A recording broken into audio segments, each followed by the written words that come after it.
आपका शो पर। और शुरुआत करेंगे सर ओवरऑल एक ग्रोथ को लेकर, जो कि है थर्ड क्वार्टर में ग्रोथ आपको कैसा लग रहा है और बिजनेस अपडेट सो फार आप कैसे शेयर करना चाहेंगे? तो रिटेल हेल्थ की बात करें तो हमारी ग्रोथ जो है वो इंडस्ट्री के लाइन में चल रही है। हम अराउंड 18-19% से ग्रो कर रहे हैं और इंडस्ट्री भी ग्रो कर रही है और हमारा मार्केट शेयर जो है वो 33% है, जो हम मेंटेन कर रहे हैं। थोड़ा सा लोअर है हमारा ग्रोथ कंपेयर टू सर्टेन साही प्लेयर्स, लेकिन वो हम जानबूझ के कर रहे हैं। हम कुछ एरियाज में जहाँ पे लॉस रेशियो ज्यादा है, जहाँ पे कैटेगरी लाइक पोर्टेबिलिटी में लॉस रेशियो ज्यादा है, वो हम बिजनेस छोड़ रहे हैं, जिसके कारण ये ग्रोथ है। But we are happy with our growth. जी डेफिनेटली।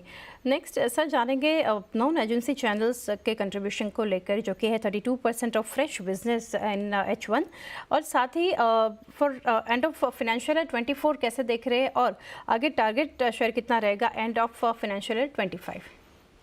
या हमारे जो नॉन एजेंसी चैनल्स है, डिजिटल बैंक का चैनल्स, वो ग्रो कर रहे हैं 40% और उसके ऊपर ग्रो कर रहे हैं और सेकेंड हाफ में भी ये मोमेंटम चलता रहेगा।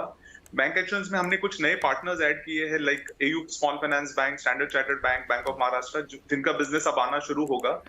तो जो हमने पार्टनरशिप बिल्ड करी है वो अच्छी कंटिन्यू होंगी सेकेंड हाफ में भी। डिजिटल में भी हमने वर्नाकुलर लैंग्वेजेस में कुछ वेबसाइट्स खोले हैं, हिंदी है, मराठी है, तमिल है, जो कि अच्छा बिजनेस दे रहे हैं। काम हम काफी इन्वेस्टमेंट कर रहे हैं परफॉर्मेंस मार्केटिंग चैनल्स में भी।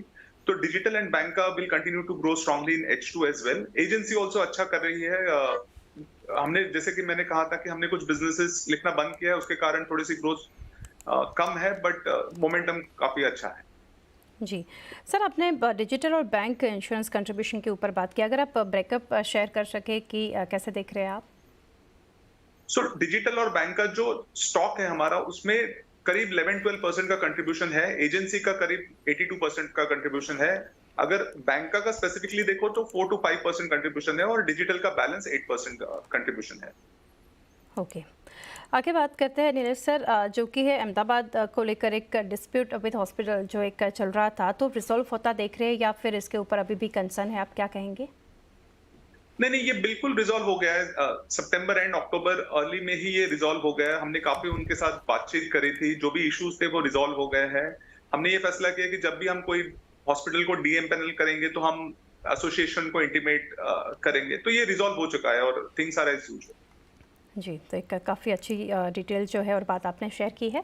आगे सर एक यहाँ से क्लेम रेशियो के ऊपर बात करें, इन क्वार्टर 3 कैसा रहा? स्पेशली सीजन स्पाइक था इन सेकंड क्वार्टर, तो उसको मद्देनजर रखते हुए, और आगे आप कैसा एक्सपेक्ट कर रहे हैं for end of financial year 24? Combined ratio जो है इसके ऊपर क्या कहेंगे? तो क्वार्टर 2 सीजनली थोड़ा सा ज्यादा क्लेम रेशियो होता है because of fever, infectious diseases के कारण। इस बार थोड़ा सा इम्पैक्ट अक्टूबर में भी हमने देखा था उस dengue malaria kind of diseases का। नवंबर में वो काफी इम्पैक्ट नहीं है, काफी स्टेबलाइज हो रहा है loss ratio. We hope December और आगे जाके भी वो लॉस रेशियो स्टेबलाइज होगा। Forward looking guidance we don't want to give when it comes to combined ratio और लॉस रेशियो, बट हम काफी मेहनत कर रहे हैं कि ये हमारे एक्सपेक्टेड रेंज में। ओके, आगे अब हम बढ़ रहे हैं सर ईयर एंड की तरफ, तो प्राइस इंक्रीज को लेकर क्या प्लान्स है और अगर है तो फिर कितना और कहाँ पे? तो हमने अपने फ्लैगशिप प्रोडक्ट जो फैमिली हेल्थ ऑप्टिमा, उसमें हमने प्राइस इंक्रीज दिया था मई 23 में 25% का। उसका जिस हिसाब से हमने प्लान करा था उस हिसाब से रिन्यूअल्स हो रहे हैं। अब हम प्राइस इंक्रीज प्लान कर रहे हैं दो और प्रोडक्ट में, जहां पे लॉस रेशियो थ्रेशोल्ड लेवल को टच कर रहा है। वो करीब 13 से 14% का पोर्टफोलियो है, जहां पे हम अराउंड 15% की प्राइस इंक्रीज लेंगे over the next 2 to 3 months। Okay, और सर लास्ट प्राइस इंक्रीज जो था, आप एज पर माई नॉलेज जो फैमिली हेल्थ ऑप्टिमा में था 25% का, तो वो कौन से पोर्टफोलियो के लिए था? और ये भी समझना चाहेंगे इसके लिए कुछ अप्रूवल या कुछ प्रोसीजर या और कुछ ज़रूरत है इसके लिए? नहीं, अभी क्या किया है, आईआरडी ने जो है वो काफी फ्लेक्सिबिलिटी दी है इंश्योरेंस कंपनी को प्राइस हाइक के लिए या इंट्रोडक्शन ऑफ इनोवेटिव प्रोडक्ट्स के लिए। तो इस प्रोडक्ट जब हम लेंगे approval for the next 2 products, उसमें हमको आईआरडी अप्रूवल की जरूरत नहीं है। पिछली बार भी जब हमने करा था तो उसमें आईआरडी अप्रूवल लिया था, बट हमने कुछ और चेंजेस करे थे उसके कारण था। लेकिन प्राइस इंक्रीज के लिए अभी कोई अप्रूवल लेने की जरूरत नहीं पड़ती है। We can do it on our own. Okay sir, और नीलेश सर लास्टली जानना चाहेंगे ओवरऑल एक आपका व्यू फॉर अपकमिंग ग्रोथ कैसा देख रहे हैं आप, आपका कंपनी का वर्सेस इंडस्ट्री?